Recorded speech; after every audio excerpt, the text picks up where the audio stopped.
अस्सलाम वालेकुम प्यारे बच्चों। ब्राउन मुंबई महानगर पालिका शिक्षण विभाग MCGM ऑनलाइन वर्चुअल क्लास में आप सभी का इस्तकबाल है, स्वागत है। मैं हूं आपका मुअल्लिम शम्स तबरेज़। चलिए करते हैं लेसन की शुरुआत।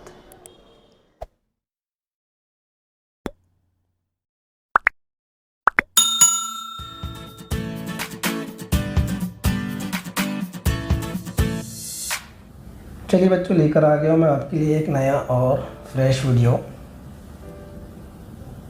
Medium Urdu standard 3 subject EVS माहौल का मुताला तीसरी जमात के लिए।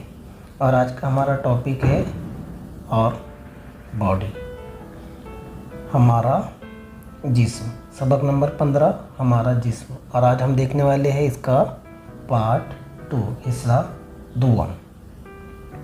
मैं हूं आपका मौलिम टीचर शम्स तबरेज़। चलिए बढ़ते हैं आगे और देखते हैं हमारे जिस्म में और क्या क्या चीज़ें आती है। बच्चों, सबसे पहले आपको यहाँ पर जो BMC VTC उर्दू दिख रहा है उसके सामने आपको रेड कलर में सब्सक्राइब का बटन दिख रहा है। सबसे पहले आपको सब्सक्राइब के बटन पर क्लिक करना है ताकि चैनल सब्सक्राइब हो जाए और जितने वीडियो हम अपलोड करें वो आपको फ़ौरन मिल जाए। इस तरह सब्सक्राइब कर लीजिए, ठीक है। और उसके आगे जो बेल आइकन है, देखिए दिख रहा है आपको, हाँ ये वाला, तो इस पर भी क्लिक कर दीजिए और ऐसे नोटिफिकेशन आएंगी तो इसको ऑन कर दीजिए, बराबर। तो ये बेल आइकन भी क्लिक हो गया। अब आपको करना क्या है, डिस्क्रिप्शन में जाना है, ये रहा डिस्क्रिप्शन, यहाँ पर क्लिक करना है। क्लिक करने के बाद आपको इस तरह से इम्पॉर्टेंट क्वेश्चन यहाँ पर दिखाई दे रहे हैं। दिख रहा है आपको इम्पॉर्टेंट क्वेश्चन। तो जो सबक हमने पढ़े उससे रिलेटेड यहाँ पर क्वेश्चन होंगे। ये क्वेश्चन आपको क्या करना है, अपनी कॉपी में लिखना है और टीचर को सेंड करना है। और उसी के नीचे आपको दिख रहा है फॉर फीडबैक फॉर्म, है ना। तो ये फॉर्म भी आपको भरना है और आपको बताना है कि ये वीडियो आपको कैसा लगा। समझ में आ गया बच्चों आपके? Very good. चलिए बढ़ते हैं आगे। तो बच्चों, अगर आपने इससे पहले वाला वीडियो नहीं देखे हैं तो जाकर देख सकते हैं। उसमें हमने जिस्म के हिस्सों के बारे में मालूमात हासिल की थी। तो कोई देख लेते हैं कि क्या क्या हमने देखा था पिछले वीडियो में। सर देखे थे हमने, सबसे पहले सर, धड़, हाथ, पैर जिस्म के अहम हिस्से होते हैं। सर पर बाल होते हैं, पेशानी नीचे 2 आँखें होती है वगैरह हमने पिछले वीडियो में देखे थे। इसके अलावा हमने देखे थे धड़, सीना, पेट और पीठ मिलकर धड़ बनता है। ये हमारा गला है, होता है। छाती यानी सीना, और इसे पीठ कहते हैं। गर्दन, और ये है पेट। ये हमने पिछले वीडियो में देख लिए। हाथ के बारे में भी हमने मालूमात हासिल की। बालाए बाजू, अगला बाजू, पंजा, हाथ के हिस्से वगैरह हम ये भी देख चुके हैं। इसके अलावा हम पैरों के बारे में भी मालूमात हासिल कर चुके हैं। पैर के हिस्से के बारे में हमने क्या मालूम हासिल किया था? जानू, घुटना, पिंडली, टखना, उंगलियां, तलवे, ये होते हैं पैर के हिस्से। ये भी हमने देख चुके हैं। अब बढ़ते हैं आगे और देखते हैं आज हम क्या देखने वाले हैं। तो बच्चों, आज सबसे पहले हम देखेंगे जिस्म के कौन कौन से आज़ा मुड़ते हैं। आज़ा, हम ये नया लफ्ज़ पढ़ चुके हैं, नए अल्फाज पढ़ चुके हैं। अज़ो, आज़ा, बैरूनी आज़ा, अंदरूनी आज़ा, ये पिछले वीडियो में हम पढ़ चुके हैं। आपने अगर नहीं देखा है तो जाकर देख सकते हैं, उसके बाद आप ये वाला वीडियो देखिए, ओके। जिस्म के कौन कौन से आज़ा मुड़ते हैं? मुड़ते हैं मतलब टर्न होते हैं, आगे होते हैं, पीछे होते हैं, इस तरह से। आओ ये कर देखें। आईने के सामने खड़े रहो और तस्वीर में बताए गए तरीके से गर्दन को हरकत दो। क्या करना है आपको? आईने के सामने खड़ा होना है और इस तरह करना है। आपका जो सर है नीचे करना है और ऊपर करना है। क्या करना है? पहले नीचे करना है, फिर ऊपर करना है। इसका मतलब क्या है? गर्दन सामने झुकती है, पीछे झुकती है। क्या होती है सर? गर्दन देखिए सामने झुकती है और उसके बाद पीछे भी झुकती है। आप आईने के सामने खड़े होकर देख सकते हैं कि सामने झुकती है गर्दन और पीछे झुकती है। इसके अलावा गर्दन जो है बाएं भी घूम सकती है और दाएं भी घूम सकती है। देखिए बाएं घूम गई है और उसके बाद ये दाएं। तो गर्दन दाएं घूमती है, बाएं घूमती है। उसके अलावा गर्दन जो है दाएं जानिब झुकती है और बाएं जानिब भी झुकती है। तो ये अज़ा हमारे मुड़ रहे हैं। क्या हो रहे हैं? मुड़ रहे हैं। ऊपर हो रही है, नीचे हो रही है, दाएं जानिब घूम रही है, बाएं जानिब घूम रही है, दाएं जानिब झुकती है और बाएं जानिब झुकती है। तो गर्दन जो होती है हमारी ये झुक सकती है दाएं जानिब, बाएं जानिब, ऊपर नीचे, और दाएं जानिब भी घूमती है और बाएं जानिब भी घूमती है ना। नमाज़ पढ़ते हम तो सलाम करते हैं ना, अस्सलाम वालेकुम रहमतुल्लाह, है ना। अस्सलाम वालेकुम रहमतुल्लाह बोलकर हम नमाज़ ख़त्म करते हैं ना। तो पहले सीधे जानिब घूमती है और फिर उल्टे जानिब, बराबर ना। तो इस तरह हमारी गर्दन हरकत करती है। समझ में आया? तो आपको आईने के सामने खड़ा होकर ये करना है, अकेले नहीं करना है। आप कोई बड़ा आपके साथ रहेगा, आपके मम्मी पापा या बड़ा भाई बहन, उनके सामने ये सब करना है और उनको बताना है कि देखिए मेरी गर्दन आगे पीछे ऊपर नीचे घूमती है। क्लियर? चलिए, ये तो हो गई हमारी गर्दन जो सामने झुकती है, पीछे झुकती है, दाएं जानिब घूमती है, बाएं जानिब घूमती है और दाएं जानिब झुकती है और बाएं जानिब झुकती है। अब चलिए बढ़ते हैं आगे और देखते हैं अगला उज़्व यानी हाथ। कंधा, कोहनी और कलाई, इन मुकामात पर हाथ मुड़ सकता है। हाथ की उंगलियां भी मुड़ सकती है, इसलिए मुट्ठी बंद होती है। हाथ से हम बहुत से काम कर सकते हैं। हाथ से तुम लिखते हो, चीज़ें उठाते हो, अम्मी लड्डू बनाती है और छोटा बच्चा झुंझुना पकड़ता है। बराबर ना। ये किस लिए हो पा रहा है? ये किस वजह से हो पा रहा है? ये बताइए, कौन बता सकता है? हाँ, वेरी गुड। हाथ जो है कंधा, कोहनी और कलाई, इन मुकामात पर मुड़ सकता है। हाथ क्या हो सकता है? कंधा, कोहनी और कलाई, इन मुकामात पर मुड़ सकता है। हाथ की उंगलियां भी मुड़ सकती है ना। हाथ की उंगलियां क्या कर सकती है? मुड़ सकती है। इसीलिए तो हमारी मुट्ठी क्या होती है? बंद होती है ना। हम किसी को बोलते हैं ना कि मैं तेरे को फाइट मारूंगा, मुट्ठी बंद करके बताते, देखिए मेरी मुट्ठी बंद होगी, है ना। और उसी तरह कोई चीज़ पकड़ने के लिए हम उसको आसानी से पकड़ पाते हैं। क्यों? क्योंकि हमारी उंगलियां क्या होती है? मुड़ती है। और आप लिख भी सकते हैं। क्यों? क्योंकि उंगलियां हमारी मुड़ती है। और बहुत सारे काम आप कर सकते हैं।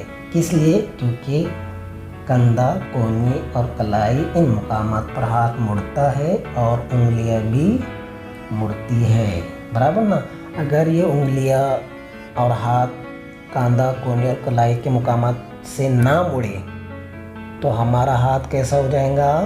गिल्ली डंडे की तरह, है ना। पिछले वीडियो में हमने देखे थे कि एक बच्चा उसको तोड़ने की कोशिश करता है, मोड़ने की कोशिश करता है, तो मुड़ता है क्या वो? नहीं मुड़ता है, क्योंकि वो मुड़ने वाला नहीं है।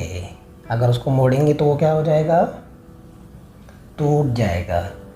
इसलिए अल्लाह ताला ने हमें इस तरह बनाया है, हमारे हाथ को इस तरह बनाया है कि हम उससे सारे काम कर सकते हैं। कंधा ऊपर कर सकते हैं, नीचे कर सकते हैं। हमारे हाथ मुड़ता है, इसलिए हम हाथों से अपने बालों को संवार सकते हैं, हाथ से पानी पकड़कर पानी को पी सकते हैं, लड्डू बना सकते हैं, लिख सकते हैं। छोटा सा बच्चा अपने हाथ में झुंझुना पकड़, खिलौना होता है ना, वो पकड़ सकता है। तो ये है हाथों के मुड़ने की कमाल। काय का कमाल है ये? हाथ कहाँ से मुड़ता है? कंधा, कोहनी, कलाई और उंगलियां भी मुड़ती है। तो ये है हमारा हाथ। पहले हमने देखे हमारी गर्दन और उसके बाद हमने देखे हाथ। समझ में आ रहा है ना आपके? तो बताइए मुझे, घर में लड्डू बनते हैं, आपने कभी लड्डू बनाए हैं? है ना? लड्डू बनाने के लिए क्या करना होता है? उसको हाथों में लेकर इस तरह से उसको गोल गोल गोल गोल बनाना होता है। जब आप लिखते हैं तो उस वक्त ध्यान दीजिए कि आपकी उंगलियां किस तरह मुड़ रही है ना? कोई चीज़ भी हम काम कर रहे तो आप ध्यान से अगर देखेंगे तो किस तरह हमारे हाथ काम करता है, ये आपके समझ में आ जाएगा। ठीक है, चलिए बढ़ते हैं आगे। चलिए देखते हैं अगला है हमारा कमर। धड़ सिर्फ कमर के पास से मुड़ सकता है। कहाँ से मुड़ सकता है?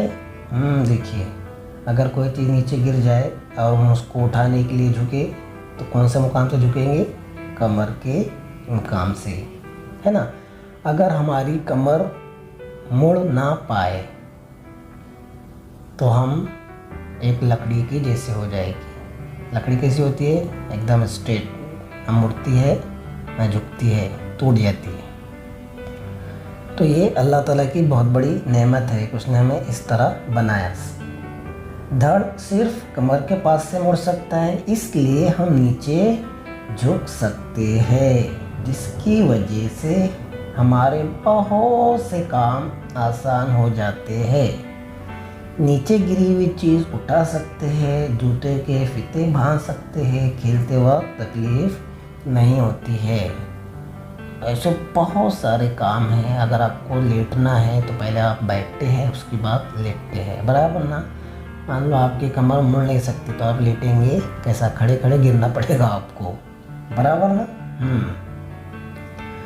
तो धड़ सिर्फ कमर के पास से मुड़ सकता है, इसलिए हम नीचे झुक सकते हैं, जिसकी वजह से हमारे बहुत से काम आसान हो जाते हैं। नीचे गिरी हुई चीज़ उठा सकते हैं, जूते के फीते हैं ना, जूते के जो फीते होते हैं वो बांध सकते हैं, खेलते वक्त कोई तकलीफ नहीं होती है। किस वजह से? क्योंकि हमारी कमर, धड़ जो है सिर्फ कमर के पास से मुड़ सकता है। समझ में आ रहा है आपके? गर्दन, हाथ, कमर। अब चलते हैं और नीचे और देखते हैं हमारे पैर। पैर जो है कोला, घुटना, टखना, इन मुकामात पर मुड़ सकता है। पैर की उंगलियां भी मुड़ सकती हैं, लेकिन हाथों की उंगलियां जितना नहीं मुड़ती। पैरों से भी हम काम कर सकते हैं, इसकी वजह से हम खड़े रहते हैं, चलते और भागते हैं, सीढ़ियों पर चढ़ते हैं और उतरते हैं, कूदते हैं, कुछ मशीनें भी चलाते हैं। देखिए, समझ में आ रहा है ना आपके? पैरों से हम बहुत सारे काम कर सकते हैं, खड़े होते हैं, चलते हैं, भागते हैं, सीढ़ियाँ चलते हैं, है ना? बहुत सारे गेम खेलते हैं पैरों को, जैसे फुटबॉल खेलते हैं, क्रिकेट खेलते हैं, खो खो खेलते हैं,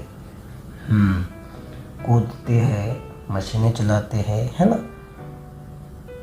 पैरों के तो अनगिनत काम है। अगर ये अपनी जगह से मुड़ना बंद कर दे तो हम ना चल पाएंगे, ना खड़ा हो पाएंगे, ना कोई काम सही से कर पाएंगे। तो ये अल्लाह की नेमत है, इसको सही तरीके से इस्तेमाल करना चाहिए, स्टंट नहीं करना चाहिए। अगर पैर में इंजरी हो जाए तो हम लंगड़ा लंगड़ा के चलना पड़ता है, बराबर ना? हाँ, तो इसके लिए इनकी हिफाजत करना बहुत ज़रूरी है। ठीक है, तो समझ में आ रहा है बच्चों आपके? हमारे जिस्म के हिस्से, हमारे जिस्म के अज़ा कहाँ कहाँ से मुड़ते हैं। सबसे पहले देखिए हमने गर्दन, है ना? उसके बाद देखिए हाथ, उसके बाद देखिए कमर और उसके बाद हमने देखे पैर। ये तमाम चीज़ें हमारे जिस्म के लिए बहुत ही इम्पोर्टेंट है। इसी की वजह से हम चलते हैं, फिरते हैं, उठते हैं, बैठते हैं, झुक सकते हैं, आगे जा सकते हैं, पीछे जा सकते हैं, खाना खा सकते हैं, बराबर ना। चलिए अब कुछ चीज़ें हम करके देखते हैं, आपको और मज़ा आने वाला है। तैयार है आप लोग? ठीक है, चलिए आओ ये करके देखिए।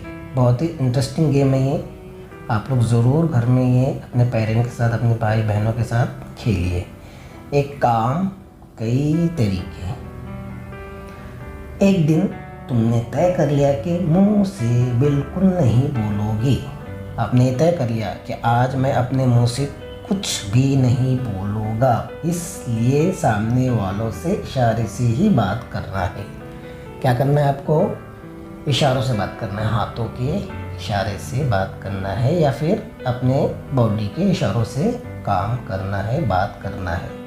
समझ में आ गया? तो करना क्या है आपको?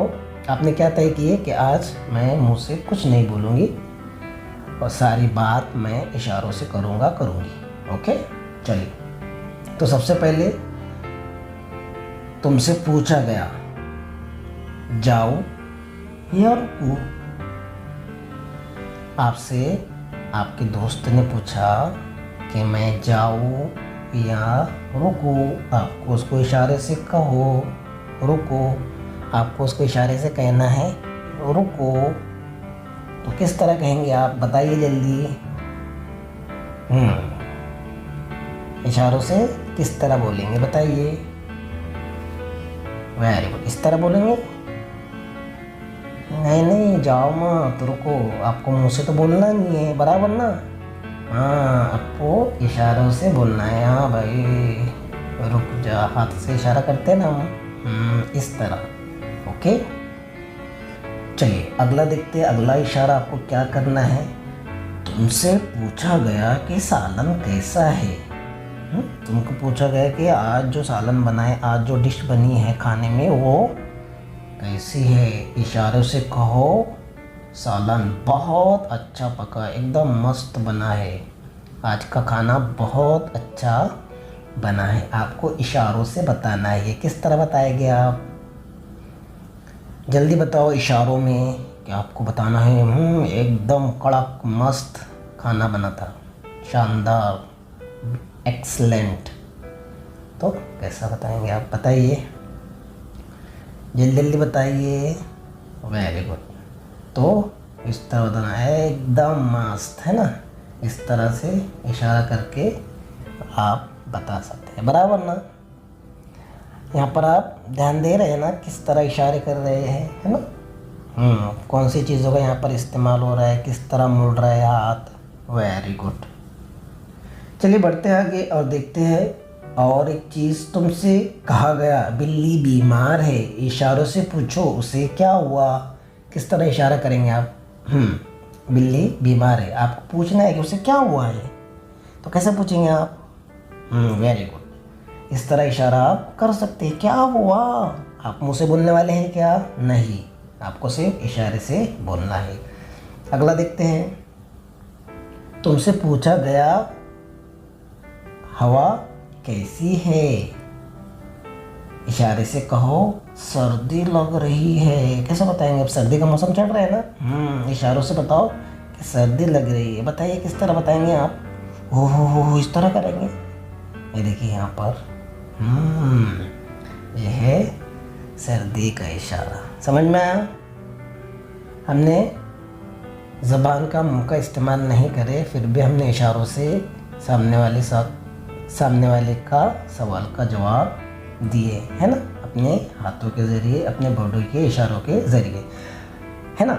हमारे हाथ मुड़ सकते हैं, हमारे जिस्म के आज़ा मुड़ सकते हैं, इसलिए हम ये कर पाते हैं। समझ में आया? आप ये गेम घर पर भी खेल सकते हैं, है ना। आप मम्मी को बोल दो, मम्मी आप मुँह से कुछ नहीं बोलूँगी, आज सिर्फ इशारों में बात करूँगी, है ना। ठीक है, इस तरह का गेम आप किसी के भी साथ खेल सकते हैं, आपको मज़ा आएगा। चलिए बढ़ते हैं आगे। हम एक दूसरे से मुंह से बात करते हैं इस इशारों के खेल को खेलने के लिए तुमने जिस्म के कौन से अज़ा इस्तेमाल किए?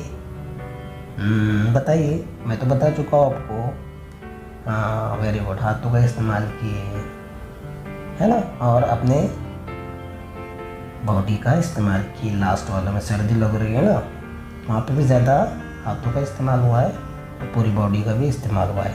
समझ में आ गया? चलिए बढ़ते आगे। क्या करेंगे भला? ऊंची जगह पर लड्डू का डब्बा रखा हुआ है, हाथ नहीं पहुंचता, तो आप क्या करेंगे? बताइए जल्दी। अब हम इतने लंबे तो है नहीं कि लड्डू का डब्बा निकाल सके, तो क्या करेंगे आप? किसी बड़े इंसान को बोलेंगे कि वो लड्डू का डब्बा हमें निकाल कर दो, बराबर। अगर हमारे घर में मम्मी पापा है, पापा को बोला आपने लड्डू का डब्बा निकाल के दो, लेकिन वो और भी ऊपर है ना, आपके डैडी का भी हाथ वहाँ तक नहीं पहुँच रहा है, तो उस वक्त क्या करेंगे? घर में रखा स्टूल या कोई डब्बा, उस पर खड़े रहकर वो लड्डू का डब्बा आप निकाल सकते हैं, बराबर ना। तो कोई भी काम करने के लिए मुख्तलिफ तरीक़ों का इस्तेमाल किया जा सकता है। हमेशा के तरीके से काम ना हो तो कभी दूसरों की मदद ली जा सकती है, जैसे मैंने आपको पहले बताया। कभी मखसूस तरीका इस्तेमाल कर सकते हैं। किसी काम को करते वक्त किसी को मुश्किल पेश आ सकती है, उस वक्त मुमकिन हो तो ज़रूर उसकी मदद करो, है ना। कहीं पर किसी को मुश्किल पेश आ रही है, उससे वो काम हो नहीं रहा है, तो हम मदद ले भी सकते हैं और मदद कर भी सकते हैं। समझ में आ रहा है? चलिए, आओ दिमाग पर जोर दे थोड़ा। देखिए तस्वीर दिख रही है आपको, गौर से देखिए तस्वीर में, इसके बारे में आपको सवाल पूछा जाने वाला है। क्लियर? चलिए सवाल पूछो। बहन की गोद में बैठने से बच्चे का कौन सा काम हुआ? जल्दी बताइए। बच्चा जो है अपनी बहन की गोद में बैठा है, तो उसका कौन सा काम आसान हुआ है? जल्दी बताइए। बच्चा क्या कर रहा है? गौर से देखेंगे तो वो खिड़की से बाहर देख रहा है ना। उसकी बहन तो बड़ी थी, उसको तो आसानी से दिख रहा था, लेकिन बच्चा छोटा था, इसके लिए उसको नीचे से नहीं दिख रहा था, इसलिए वो बहन ने उसको अपने गोद में उठा लिया और अपनी गोद में बिठा लिया, तो बच्चा भी उसकी हाइट का हो गया। इसके लिए उसे भी खिड़की से बाहर सब साफ दिखाई दे रहा है, तो बच्चे का काम आसान हो गया कि वो खिड़की से बाहर देख पा रहा है। समझ में आ रहा है ना? देखिए यहाँ पर उसकी हमने क्या कर दिए? बच्चे की मदद कर दी है। हमारे घर में भी ऐसा होता है ना, कोई चीज़ नहीं दिख रही है तो बच्चे को उठा के बताते, देख बेटा देख। इस तरह से आपको भी उठाते होगे ना। चलिए बढ़ते आगे। मुझ जैसा दूसरा कोई नहीं, क्या मतलब है इसका? चलिए समझाते हैं। दुनिया में अनगिनत लोग हैं, सबके आज़ा एक जैसे हैं, लेकिन फिर भी एक इंसान के जैसा दूसरा इंसान नज़र नहीं आता, क्योंकि हर एक की जिस्म की साख्त, उसकी बनावट मुख्तलिफ होती है। ऊंचाई, जसामत, बालों का अंदाज और चेहरा मुख्तलिफ होता है। पूरी दुनिया में अपने जैसे सिर्फ तुम ही हो। क्या तुम ये जानते हो? आप जैसा, हम जैसा, मुझ जैसा दुनिया में और कोई नहीं है। समझ में आ रहा है आपके? और ये कौन कर सकता है? सिर्फ अल्लाह ही कर सकता है। इतने अनगिनत लोग हैं, लेकिन फिर भी एक का चेहरा दूसरे से नहीं मिलता। ये अल्लाह की बहुत बड़ी कुदरत है कि इतने सारे इंसान उसने बनाया है, लेकिन फिर भी एक इंसान ये नहीं बोल सकता कि मेरे जैसा दूसरा इंसान दुनिया में मौजूद है ना। आपने कितने बड़े बड़े लोगों को देखा है, क्रिकेट देखा है ना, मूवीज़ स्टार को देखा है ना। आपने देखा है कि विराट कोहली के जैसा और कोई दूसरा विराट कोहली है? या सलमान खान के जैसा और कोई दूसरा हीरो सलमान खान है, और कोई दूसरा पर्सन है? नहीं ना। तो मुझ जैसा दूसरा कोई नहीं है। ये अल्लाह की बहुत बड़ी कुदरत है। अल्लाह ने हमें यूनिक बनाया है, एक मुख्तलिफ बनाया है, कोई हमसे नहीं मिलता। थोड़ी बहुत मुशाबहत हो सकती है लेकिन कम्प्लीटली बिल्कुल भी नहीं मिलता। यहाँ पर आपको तस्वीर दिख रही है ना, उससे आप समझ गए होंगे कि मुझ जैसा कोई नहीं है, बराबर ना। मुझ जैसा दूसरा कोई नहीं है। कितने भी एक जैसे कपड़े पहना दो सबको, एक जैसे कैप पहना दो, है ना। यहाँ पर आपको इंडियन क्रिकेट टीम दिख रही है, सबके यूनिफॉर्म एक जैसे, लेकिन फिर भी एक की शक्ल दूसरे से नहीं मिलती है। तो ये करिश्मा है खुदा का, बराबर ना। तो मुझ जैसा दूसरा कोई नहीं। आप है, आपके जैसा दुनिया में कोई नहीं है। मुख्तलिफ है सब, आप यूनिक हो, अलग हो, मुख्तलिफ हो। चलिए बढ़ते हैं आगे। क्या तुम्हें मालूम है, कभी कभी जुड़वा बहनें या जुड़वा भाई बिल्कुल एक जैसे नज़र आते हैं, लेकिन उनमें भी मामूली सा फ़र्क होता है। भले ही वो एक जैसे हो, जैसे आपको यहाँ पर दिख रहा है, भले ही वो एक जैसे है, लेकिन फिर भी उनमें क्या है, फ़र्क है। समझ में आ रहा है आपके? जुड़वा है वो, क्या है, जुड़वा बहनें हैं, जुड़वा भाई है, लेकिन फिर भी उनमें कुछ न कुछ फ़र्क रहता ही रहता है। तो जुड़वा बहनें या जुड़वा भाई एक दूसरे से अलग होते हैं, तो हम जैसा होना तो नामुमकिन है। समझ में आ रहा है? गुड। चलिए देख लेते हैं आज ये 2 वीडियो हमारे कंप्लीट हो गए। इस 2 वीडियो में हमने क्या सीखा, इस सबक में हमने क्या सीखा, हमारा जिस्म, इस सबक में हमने क्या सीखा। हमने सीखा कि सर, धड़, हाथ, पैर जिस्म के अहम हिस्से हैं। सीना, पीठ और पेट मिलकर धड़ बनता है। सर, हाथ और पैर धड़ से जुड़े होते हैं। सर और धड़ को जोड़ने वाला जिस्म का हिस्सा गर्दन है। हाथ कंधों के ज़रिए और पैर कोलों के ज़रिए धड़ से जुड़े होते हैं। जिस मखसूस मकामात पर मुड़ सकता है, इसलिए हम हरकत कर सकते हैं। गर्दन, हाथ, पैर और कमर की मदद से जिस्म में हरकत होती है। तो समझ में आ गया बच्चों आपके, हमने इस सबक में क्या पढ़े? हाँ, हाथ के बारे में मालूमात हासिल किए, पैरों के बारे में मालूमात हासिल किए। इसके अलावा कौन से अज़ा कहाँ से मुड़ सकते हैं ये भी हमने देखे। गर्दन देखे, हाथ देखे, पैर देखे, कमर देखे, किस तरह मुड़ती है। तो मुझे उम्मीद है आपको समझ में आ गया होगा। ठीक है, इसे हमेशा जहन में रखें। हमको अपने जिस्म का ख्याल रखना चाहिए। ये किसका जिस्म है? हमारा ही जिस्म है ना। तो इसका ख्याल किसे रखना चाहिए? हमें ही रखना चाहिए, क्योंकि हम तमाम काम अपने जिस्म की मदद से करते हैं, है ना। कोई और करता है क्या? नहीं। हमारे जिस्म की मदद से ही हम करते हैं। तो हमारे जिस्म की हिफाजत हम कैसे करेंगे?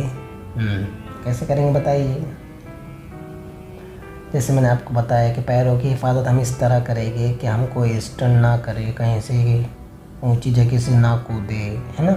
हाथों का ख्याल किस तरह रखेंगे? कहीं पर भी हम हाथ ना चलाए, है ना, कोई भारी चीज़ ना उठाए, इस तरह से। और जिस्म का ख्याल किस तरह रखेंगे? वक्त पर सोना है, वक्त पर खाना खाना है, वक्त पर उठना है, उठने के बाद थोड़ी एक्सरसाइज करना है, कसरत करते हैं ना, हाँ वो करना है। सबसे इम्पोर्टेंट चीज़, खाना वक्त पर खाना है और वक्त पर सोना है और वक्त पर उठना है। समझ में आएगा? ये सबसे ख़ास बात है हमारे जिस्म का ख्याल रखने के लिए। इसके अलावा हमारी आँखें है, कान है, सर है, ये बहुत इम्पोर्टेंट चीज़ है। इसका तो हमें और ज़्यादा ख्याल रखना चाहिए। आँखों का ख्याल किस तरह रखेंगे? टीवी, मोबाइल नज़दीक से ना देखें, बहुत ज़्यादा देर तक ना देखें, उससे हमारे आँखें क्या हो सकती है, ख़राब हो सकती है। बहुत ज़्यादा आवाज़ से हम कोई चीज़ ना सुने। मुंह का ख्याल किस तरह रख सकते हैं कि बहुत ज़ोर ज़ोर से हम ना बोले, इस तरह से। तो इस तरह क्या करना है, हमें हमारे जिस्म का ख्याल रखना है, क्योंकि हम तमाम काम अपने जिस्म की मदद से ही करते हैं। आँखों से देखते हैं, कानों से सुनते हैं, पैरों से चलते हैं, हाथों से काम करते हैं, लिखते हैं, पढ़ते हैं, बराबर ना। तो बच्चों, मुझे उम्मीद है आज का लेसन आपको पसंद आया होगा। आज का लेसन आपको पसंद आया तो वीडियो को लाइक कीजिए, शेयर कीजिए और channel standard third BNC standard third वाले चैनल को सब्सक्राइब कीजिए। तो बच्चों, आज की वीडियो में बस इतना ही। मिलते हैं नेक्स्ट वीडियो में, तब तक के लिए टेक केयर।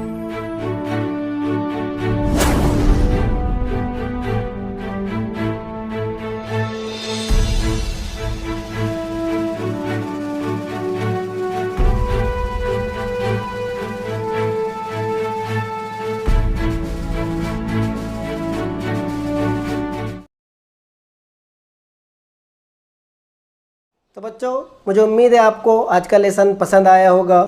आज की वीडियो में बस इतना ही। मिलते हैं हम नेक्स्ट वीडियो में, तब तक के लिए अल्लाह हाफिज़।